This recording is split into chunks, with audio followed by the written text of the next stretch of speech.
दिन पहले अगले महीने डिजिटल रैली की है। 7,000 डिजिटल टीवी उन्होंने जगह जगह लगवा दिया पूरे बिहार में। यहाँ तक कि जंगल में भी लगवा दिया, बांस में टीवी टांग दिया। मतलब पूरे उत्तर प्रदेश की जनसंख्या 24 करोड़, 200-250 करोड़ रुपए खर्च कर दिया उन्होंने, मतलब खाली रैली करने में। और पैसा उनके पास कहाँ से आया? कोरोना के महामारी में तमाम लोग, लाखों लोग पैदल चले हैं, लेकिन मीडिया ने उनको दिखाने का काम नहीं किया कि आज के पीरियड में कितने बच्चे, कितनी औरतें, कितने आदमी आज भी लापता हैं पैदल यात्रा में। आज ही पता है, जिसके घर का लापता होगा वो जानता होगा किस परिस्थिति में मतलब वो लोग, जो वंचित समाज के लोग आए हैं। तो यह बीजेपी की एक रणनीति है कि इस कोरोना देखिए है वो नहीं कुछ, एक खांसी बुखार जल्दी पीलिया हो लिया तो तुम चला आ रहा है। मतलब अभी आप ही खांस दीजिए, चले जाइए, आपको पॉजिटिव हो गया, 4 दिन बाद कहेंगे भैया निगेटिव हो गया। तो जब दवा नहीं बनी है तो निगेटिव हम कैसे हो जा रहे हैं?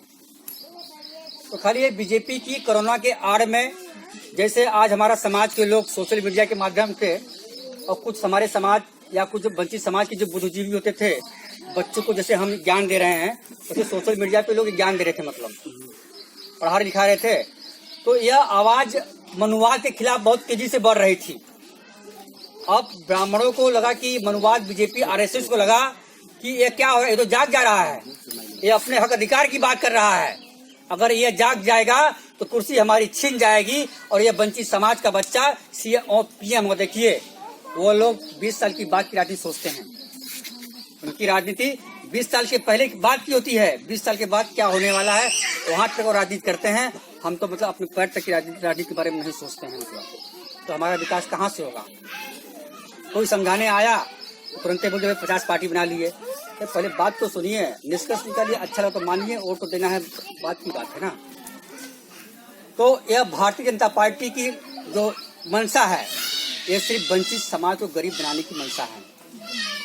कि जो पहले के सिचुएशन था कि मनुवादियों की हरवाही करे, गुलामी करे, वही चीजें भारतीय जनता पार्टी के लोग लाना चाहते हैं। आज 65,000 करोड़ रुपया कोरोना के आड़ में नीरव मोदी और विजय माल्या का माफ हो जा रहा है।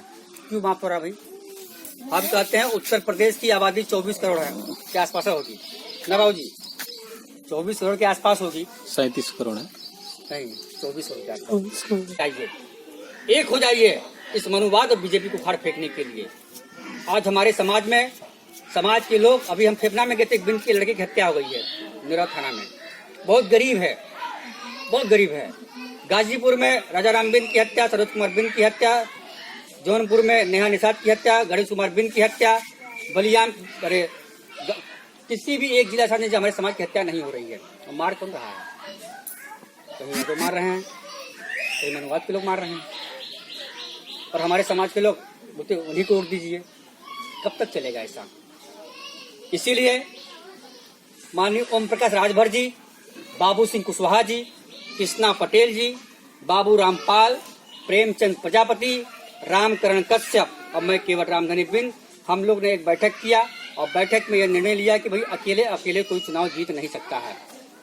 वैसे भी हमारा समाज कई खंडों में रहता है, हम लोग लामबंद नहीं हो पाएंगे। अगर हम लोग एकता बना ले, आपस में गठबंधन कर ले, ठीक है, और एक नारा दे दे भाई जिसकी जितनी हिस्सेदारी उसकी उतनी भागीदारी, ये हम लोग का नारा है। भाई जिसकी जितनी हिस्सेदारी होगी उसकी उतनी भागीदारी मिलेगी। मतलब भाई हिस्सेदारी में जनसंख्या हमारी ज्यादा है, लेकिन कैसे? जब आप भागीदारी संकल्प मोर्चा और भारतीय मानव समाज पार्टी में हिस्सेदारी दिखाएंगे तब तो हम वहां पर अपना हिस्सा ले पाएंगे उस मोर्चे में। ये तो हमको बोलेंगे बिंदु जी आपकी जनसंख्या तो बहुत है, लेकिन आपकी जनसंख्या आपके साथ में नहीं है, तो ठीक है आप 2-3 सीट लेके अपना चुनाव लड़िए। बात तो फिर समझौता वही करना पड़ेगा ना हमें। इसीलिए जितने उत्तर प्रदेश में और जितनी हमारी मजबूती से लोग समर्थन देंगे उतनी मजबूती हमारी हिस्सेदारी मिलेगी। और ये तय है, पहली रैली 14 दिसंबर को सुखपुरा में हुई थी। 14 दिसंबर को 50,000 की भीड़ थी, 50,000 की भीड़ थी सुखपुरा में। 14 दिसंबर को हमको बुलाया गया था कि हमने मना कर दिया, हम नहीं आएंगे। पहले हम भाई समझौता आपसे करेंगे, बातचीत तो बात आगे बढ़ेगी। फिर हम दिसंबर में 30 दिसंबर को ओम प्रकाश जी ने हमें बुलाया और बुलाने के बाद समझौता हुआ। हमारा विचार पूछा, मैंने बोला कि मेरा विचार अम्बेडकरवादी और बुद्ध जी पे मैं चलने का काम करता हूँ, ये मेरा एक विचार है। वही विचार उनका भी हुआ। तो जब विचार की बात बनती है तो ही समझौता होता है। भाई किसी को दूसरे आदमी को दुश्मनी नहीं होती है, सिर्फ विचारों की लड़ाई साथ ही होती है। और विचार बना, गठबंधन हुआ। तब सेकेंडली हमने पडरौना में किया, कुशीनगर में। 25 दिन मैं निषादों की बस्ती में घुमा हूँ। 25 दिन निषादों की बस्ती में घुमा, उन्हीं के यहाँ खाया, जो जैसा मिल गया, मरई चुपड़ा जो हम वहाँ सोए हैं। और कम से कम समाज का नेता ही समझ के एक बार समर्थन तो दीजिए। अगर उस रैली में बात समझ में नहीं आई तो अब जहाँ वहाँ तो हैया है, कम से कम मुझे तो भारी बनाइए उस बीच में। समाज को ये होना चाहिए भाई, अपने समाज के नेता को भी भारी बनाने की आवश्यकता है। जब आप अपने समाज के नेता को भारी बनाएंगे तो उसकी आवाज उतनी मजबूती से वहाँ रखी जाएगी। तो वहाँ लोग आए, 2-4 प्रधान भी आए वहाँ पे, समाज के लोग, निषाद समाज के लोग। और रैली की जब भीड़ देखे, अरे इसमें चौहान जी भी हैं, राजभर भी हैं, पटेल भी हैं, कुशवाहा जी हैं, प्रजापति भी हैं, हर जाति के लोग रैली में हैं।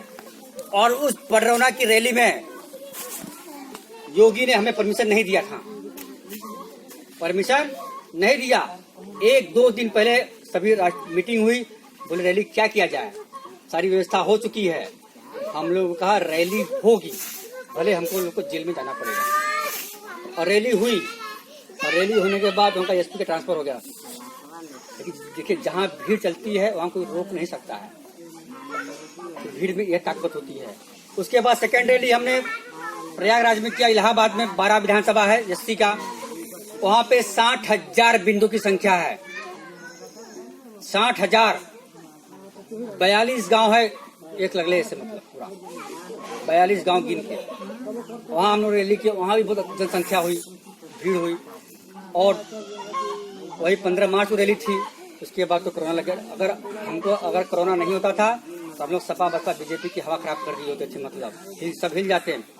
मायावती भी आती, अखिलेश भी आती, भाई हमसे गठबंधन कर लो। लेकिन हम लोग हिम्मत नहीं हारे हैं।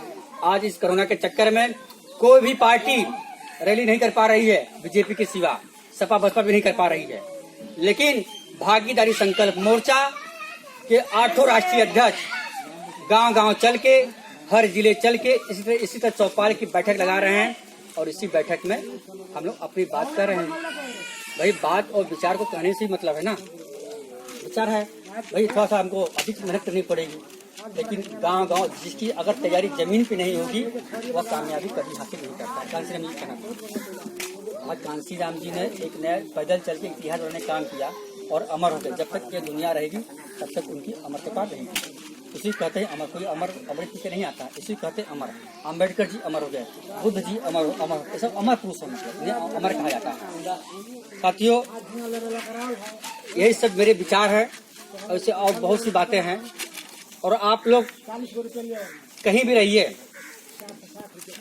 शिक्षा दीक्षा की बात करिए, समाज में जो गंदगी है, जुआ शराब की, उसको भी बात करिए कि ये सब चीज नहीं।